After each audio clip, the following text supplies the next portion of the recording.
அதாவது அவருடைய கொள்கை சித்தாந்தம் அதன் அடிப்படையில் தான் அவருக்கு ஆதரவு வரும்.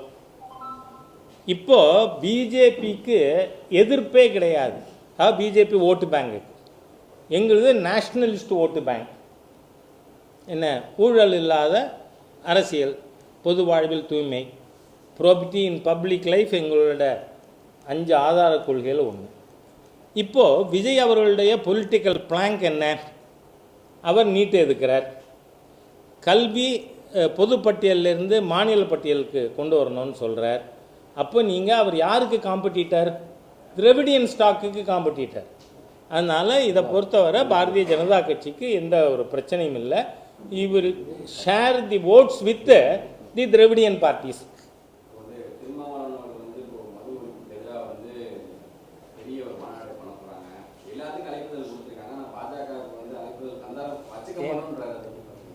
இது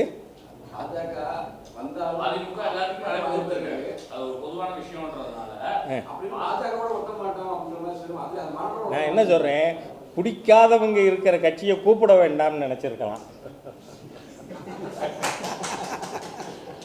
அதனால ஓகே, ஏன்னா ஐஎம் டீ டோல்றாரு, அதனால சொல்றேன். மகாவிஷ்ணு விஷயம் தமிழ்நாட்டில் ஒரு பெரிய விஷயம் போயிட்டு, இப்போ அவரை வந்து மிகப்பெரிய ஒரு குற்றவாளி நிலைப்பாட்டில் வச்சுட்டு இப்போ அவர் வந்து பல்வேறு இடங்களில் நீதிமன்றத்திலையும் விசாரணைகளாக மேற்கொள்கிறாங்க. இதை எப்படி பார்க்குறீங்க? அவர் பண்ண தவறு என்னன்னு நீங்கள் அந்த தவறை அவர் ஒன்றும் தப்பே பண்ணலை.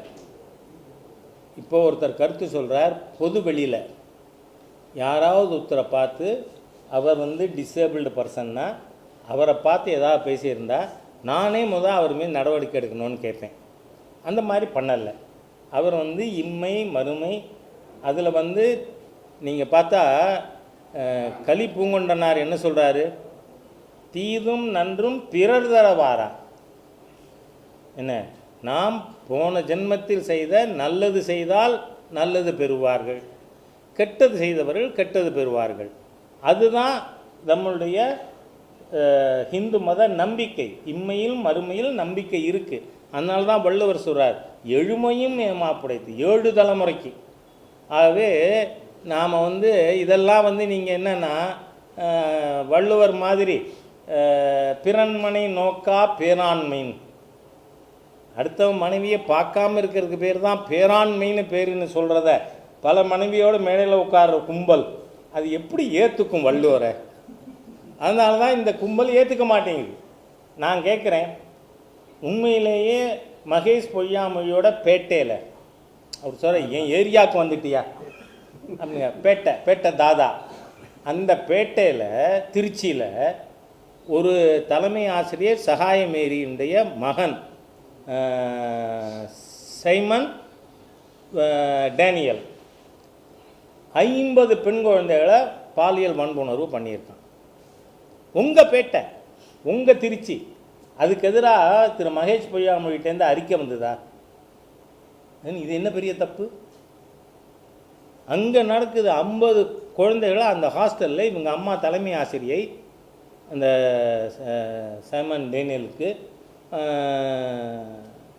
அது அரசு உதவி பெறுகின்ற பள்ளி, அதில் நடந்தது. அப்போ மகேஷ் பொய்யாமொழிக்கு கோபம் வர வேண்டாமா? வராது. இவங்களுக்கு வந்து பெண் விடுதலையிலையும் நம்பிக்கை கிடையாது, ஏமாற்று பேர் வழிகள்.